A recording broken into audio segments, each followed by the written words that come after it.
We're going to talk about a fascinating topic, the end of days, Acharit Hayamim. Explore if we are in fact in the end of days. How might we know if we are or not? Can we expect to happen? What's going to happen next? And what can we do about it? Very relevant topic to discuss right now with what's going on in the world. Are we really in the end of days? Maybe we are. The first time this term appears, end of days, Acharit Hayamim, is in the Torah in the end of Genesis, where Yaakov Avinu blesses his children on his deathbed, and he tells them, gather, and I will tell you, I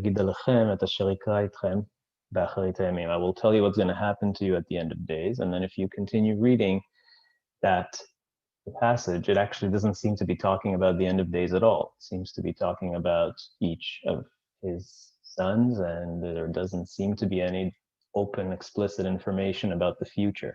But really, it's all in there. It's just encoded in the words of those blessings in secret.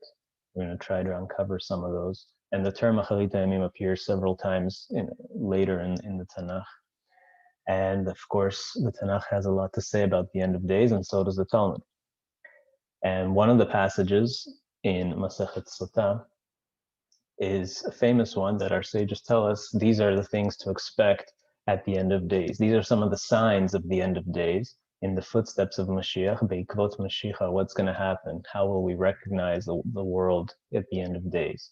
So the first sign is chutzpah yasgeh, that there's going to be a lot of chutzpah in the world, a lot of brazen behavior, immoral, perhaps, behavior, brazen behavior, a lot of pride. That's the first sign. The second sign, ve'yoker yamir, that there's going to be, everything's going to get expensive. A gefen titen piriyah, that there's going to be an abundance of everything, and yet things will still be very expensive. It's going to be hyperinflation. Money won't be worth that much anymore. Umalchut ta'afech laminut, that the government will turn to heresy. Minut, there's several ways to translate and define minut. The simplest is that it's heresy, corruption. There's going to be widespread corrupt government. Minut also means literally means a type. So it also refers to a very polarized type of government where everybody is in their own little circle and there is no unity. It's kind of like partisan government, polarized, Democrats versus Republicans, liberals versus conservatives, and nobody can get along. Everybody's in their own little group, and there's very little unity in the government. So it carries that meaning as well. But mainly, the simple meaning here is that the government is just incredibly corrupt, and that there's no rebuke to this corrupt government. And Rashi comments here, like nobody can do anything about it, really. That everybody fails in their sins, and just a very sinful time, a very corrupt time in the world. And the sages continue to say, Beit Vad Yelaznut, that the gathering place of scholars, Beit Vad Shel Chachamim, is going to be a place of just immorality and debauchery. And when it comes to secular places of scholarship, that's very well known. If we look at what's going on in the universities today, the kind of atmosphere that's set up and the kinds of things that are taught definitely would be in the category of znut, of just immorality and sexual licentiousness and debauchery and things like that. And then v'hagalili acharav, that the Galilee will dry up. That's easy to see. Just look at the statistics that the Galilee has been drying up very steadily. The sea level has been falling steadily for several decades already. So the Sea of Galilee will dry up. V'hagablan yishom, that a place called Gablan will be destroyed. And so we're not sure exactly what Gablan is. The Sonsino Talmud comments here that it's probably the same place as the Gaval mentioned in Psalm 83, which is a place in basically northeast of Israel. So the Psalms mentions it together with Ammon, which is on the east bank of the Jordan River. So it's somewhere in the northeast of Israel. Possibly the Golan. It's possible that the term Golan might originate from the term Gablan that's used here. So that area is basically where Syria is today. Right? Damascus is very close to the Golan Heights, to the border. And perhaps this is referring to the destruction of Syria, which we have witnessed in the past decade or so. And that leads right up to the next point, which is Anshe Hagvul Yisovevu Me'ir Le'ir V'lo Yichonenu, that there's going to be people going from border to border, from place to place, trying to find a home, and they can't settle down. So there's going to be lots of migrants and refugees flooding the world. 13 million Syrian refugees displaced by the war, and all the other refugees all over the world. Now we have Afghanistan and refugees pouring out of there. And of course, we have the Latin American migrants and refugees on the border crisis there. So there are border crises all over the world and refugee crises all over the world. The Chochmot Sofrim Tisrach, and the next sign is that the ancient wisdom, the wisdom of the Rishonim, of the earliest Torah sages, will putrefy. It won't be the same anymore. There won't be a value for ancient Torah wisdom, which again we see in the world today, in the secular world, in the mainstream world, that religion is thought as something old-fashioned, out of style, out of touch with reality. And that leads to the next sign, Yirei Chet Imasu, that people who fear sin, that religious people, are going to be despised. Again, we see that in the world today. The mainstream media always likes to put stories of showing religion in a negative light. The religious and the religion is despised. The truth will be elusive, hard to find. We see that in the world today, that despite living in a world of so much information and so much potential truth, and yet at the same time there's so much misinformation and so much lies and so much fake news and so much nonsense being spread all over the internet and social media, and it's very hard to really uncover the truth. And in another place, the sages ask, what does it mean, Haemet Ne'ederet? Like, what does that mean, Ne'ederet? That the root there is Edarim, which means like flocks of sheep, that truth will be segregated into particular flocks, and every flock will think that they have the truth and nobody else. And we see that in the world as well today. Every group has its own truth and is not willing to listen to any other group. Everybody thinks they have the ultimate truth and they know what's right, and they won't listen to anybody else, and they only listen to their own narratives, and that there's that confirmation bias of just reinforcing their own false beliefs. So our sages already warned of this 2,000 years ago, that that truth will be put into these flocks and everybody will have their own truth, and nobody's willing to really look at the real truth out there. And then there's a whole bunch of things that talk about the moral breakdown of society.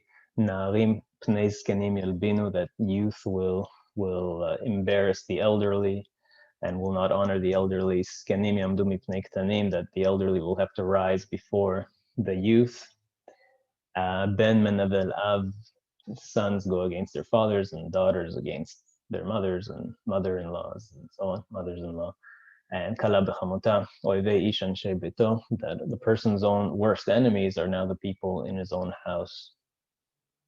And a famous statement, pnei hador kepnei kelev, that it's going to be a generation of dogs. And a ben eno mitbayesh me'aviv, that the children are not embarrassed and not ashamed of what they're doing before their parents. And finally, on what is there for us to rely? Only on God in heaven, our Father in heaven, because it's such a hopeless situation. Another passage in the Talmud says, Ein bein David ba ad shirbu mesorot, that the Messiah won't come until there's going to be a lot of informers everywhere. People who are informing to the government, people who get you in trouble for every little thing. Basically, very similar to the cancel culture that we have today, where a person can get in trouble for something they said 20 years ago, or something they tweeted, for a little sentence that they tweeted 10 years ago. They could lose their job, their career could end. So that's our sages foresaw a time where people will, that this will be the reality, that a person really won't be able to say anything without getting scrutinized and being informed on and being crushed in that sense. Another opinion here is that itma'atu talmidim, that there will be very few true scholars left in the world. And another opinion is that Mashiach won't come, so there will not be any more coins left in a person's pocket. Perhaps this was a prophecy of predicting our current move into a cashless society that's been talked about at length in recent years. Cashless society, everybody's paying with cards, with plastic, with their cell phones, cryptocurrency, especially now with the pandemic, and nobody wants cash, and everybody's switching to digital currencies and digital payment options, so no more coins. So there won't be any more coins in people's pockets, no more cash. And another sign is that the redemption won't come until it gets to a point where that people will give up on any thought of redemption. They're going to lose all hope, and that's based on a verse in the Tanakh. On the same page, the Talmud tells us that there's a 7-year cycle before Mashiach comes, in the end of days. So this passage appears in several places with slight variations. We're going to look at this one from Sanhedrin. So it says, what's going to happen in the 7 years before Mashiach comes? So Shana Rishona, in the first year, the prophecy of Amos will be fulfilled, which says, "V'imtarti al irachat ve'al irachat lo amtir," that there it'll rain in one place and not in another place, and so on. That there will basically be wild weather patterns, flooding in one spot, droughts in another spot. So strange weather patterns, which we've all seen in recent years. And then in the second year, something interesting is going to start to happen. In the second year, it says chitzei ra'av mishtalchim, that the arrows of famine will be sent forth. The arrows of famine. So something is going to be starting in the second year, and then in the third year, shlishit ra'av gadol, that there's going to be a great famine. In the third year, umetim anashim v'nashim b'taf chasidim, that's going to kill people all over will be dying. Even righteous people will be dying. V'anshe ma'aseh, and all kinds of great people. Nobody will be spared from this famine, and it will cause Torah mishtakachat milimudeh. It'll cause like a forgetting of the Torah, a loss of Torah. So that's in the third year. Now, here the Talmud says that it's going to be a famine, but there is another opinion that what's going to hit the world in this time is actually a plague, a dever. So in the Midrash, it says that Samuch Lemot HaMashiach dever gadol ba'al haolam, that it's going to be a great plague, not famine, but a plague. So perhaps that has something to do with what's going on in the world around us right now. And in another place in the Tosefta, it says, comments on the Torah when God, after the flood of Noach, God said that there won't be any more, he would not bring another lo ye'od hamayim lamabul, that he won't bring another flood of water. And the sages ask, why does it specifically say mayim? It didn't have to say, that word is superfluous to say water, that there won't be another flood of water. You could have just said, the Torah could have just said there won't be another flood, but it says there won't be another flood of water.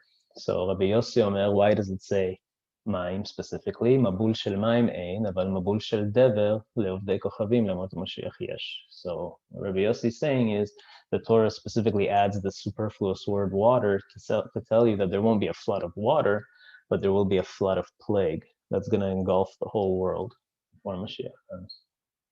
So with what we're seeing in the world today, it could very well be related to this, because I don't think there's been a time in history where there has been a pandemic, a global pandemic to such proportions as we have today. It wasn't possible in times past simply because the world wasn't as interconnected as it is now. Even like the last great plague, which was the Spanish flu, it was devastating, but it didn't hit every corner of the world. This current pandemic is probably the first possibly the first in history that no country has been left spared. And that's partly because over the past century, even less, the world has become so small and so interconnected, and every city is connected with airports and so on. Even 100 years ago at the Spanish flu, most travel was still by the sea, international travel. There weren't really any major airports yet. So the world has changed so much that today we have a truly global flood. So just like the flood in the time of Noah engulfed the entire world and not an inch of the world was spared, you have this pandemic as well that the sages predict that there will be a pandemic that will be like the flood that will engulf the entire world and no place will be spared. So in the second year, the arrows are sent forth for this famine plague, whatever this catastrophe is. And in the third year, it's going to be really bad. And then in the fourth year, Berevi'it Sova ve'enu Sova, that there's going to be a partial recovery, that some people are going to start to be satiated, but some will not. And the Chamishit, and then in the fifth year, Sova Gadol, that that'll be the full recovery, and people will be back to Ve'ochlim, Ve'shotim, Ve'smechim, that people will be happy again, and things seem to be going back to normal. The Torah chozeret lelimudea, that the Torah will also return. You think about all the lockdowns we've had and schools being closed, and certainly a lot of learning was lost during this time recently. So perhaps that's related to this. Maybe not. Maybe the sages are talking about something else that's yet to happen in the future. But it certainly seems like it could be possible that we are in it right now. And then finally, the shishit, in the sixth year of this cycle, kolot, there will be sounds or rumors or sounds of impending war. Something is going to be brewing. And then the shvi'it, in the seventh year, there will be the wars as the Tanakh scripture prophesies, milchamot. And the Motzei Shvi'it, at the end of the 7-year cycle, Ben David ba, that Mashiach will come at the end of this 7-year cycle. So what are the wars like? So the war is really described by our prophets, by Yecheskel, by Zechariah. So Yecheskel, chapter 38 is probably the most famous part, talking about Gog and Magog, very famous, very well-known term, that at the end of days, there's going to be this leader who is referred to only as Gog, this code name Gog, who is from a land, also a mysterious land called Magog, and Nasi Rosh Meshech Tuval, a president of this land. These are all encoded words, so we have to uncover what they might be referring to.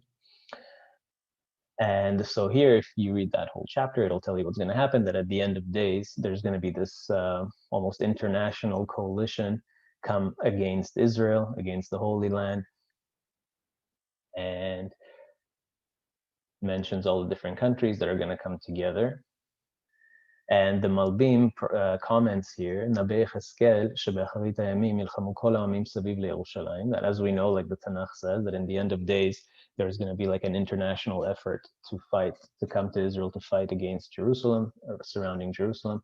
And he says, on the one hand, the army will stem from Mitzrayim ve'Ashur ve'Elam, Shem Ishmaelim, will come from the side of Ishmael, which is the Muslim world, the Arab world, and Mitzrayim, Ashur, that's Egypt and Syria, which were historically kind of Israel's biggest enemies in 48 and in 67 and in 73.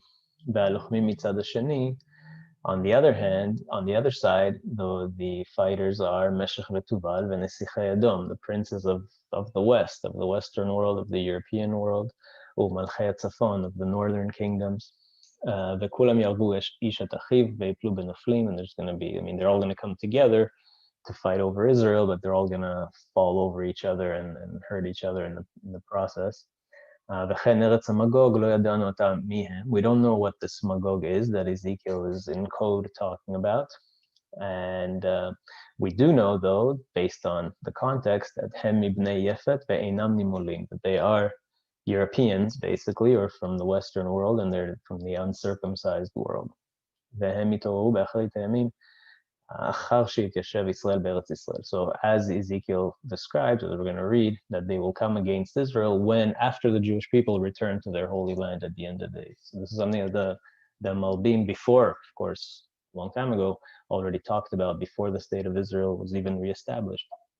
And who are some of the key allies here in this coalition against Israel? So the first one that's mentioned is Parvas, which is Persia, Iran, and there's Kush and Fut and all these other places, and then Gomer, Vechol Agapea, Beit Togarma, which are places, really Beit Togarma is Turkey, places in Turkey. So we know today in the Middle East, the main adversaries for the state of Israel are undoubtedly Iran and Turkey. And so we see that in Ezekiel.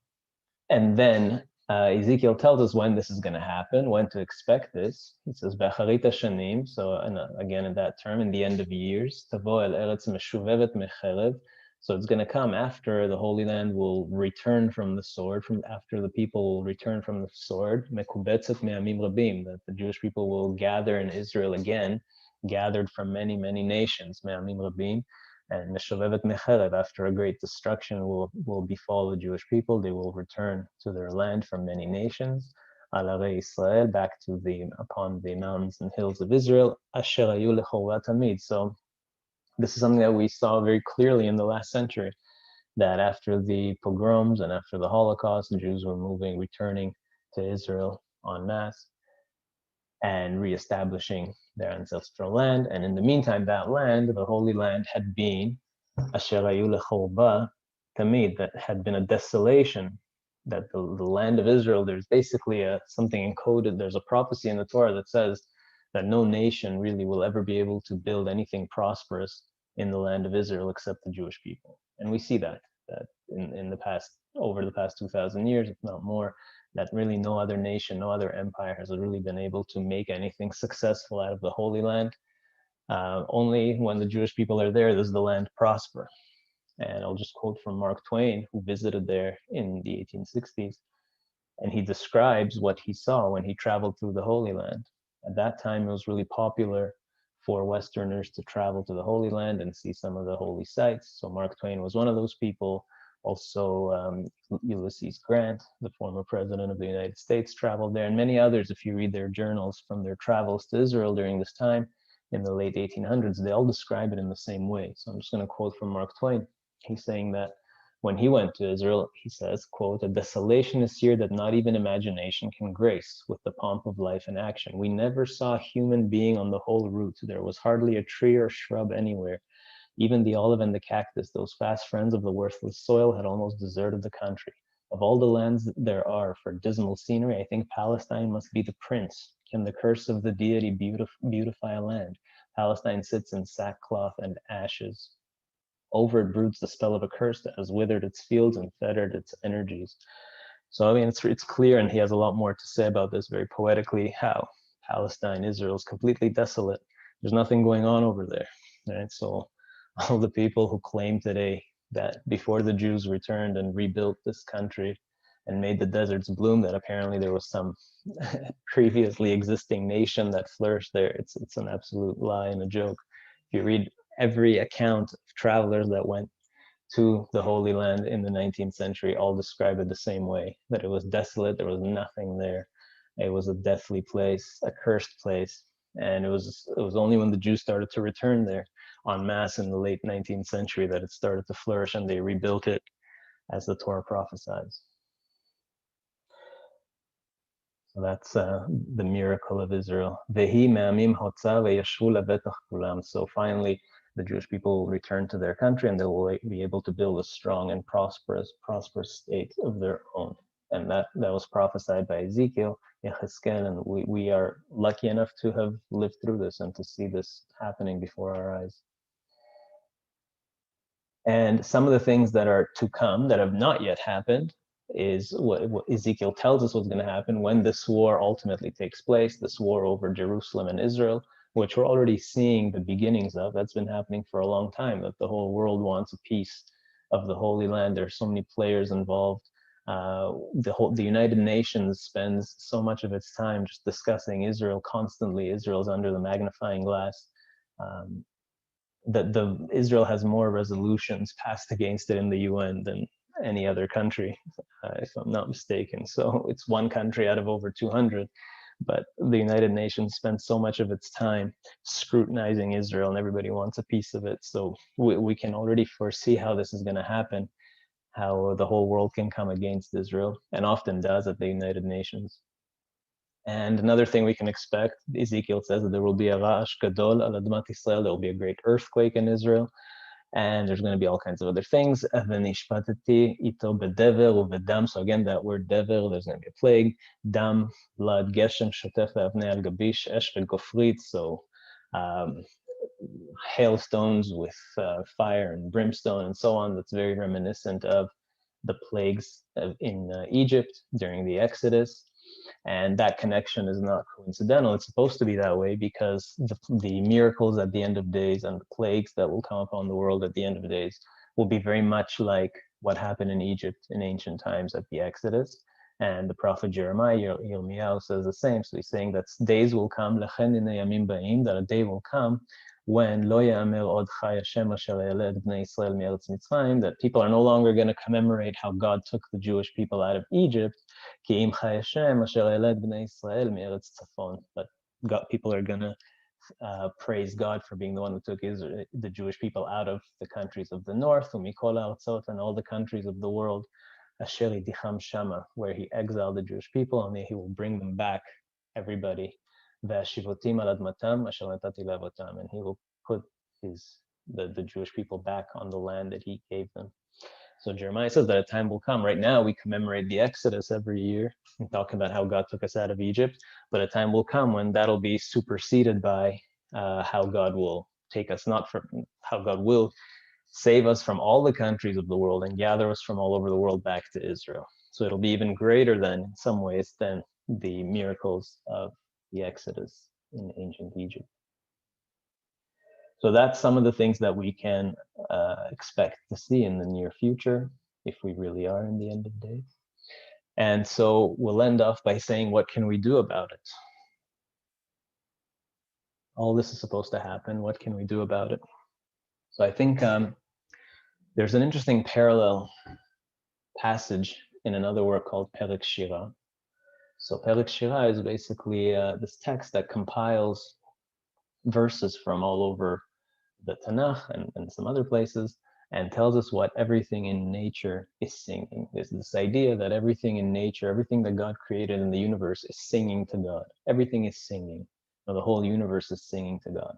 And there is a real kind of scientific meaning here, because even from a scientific perspective, we know how important vibrations are. Everything is vibrating, everything is energy, everything is waves in the universe.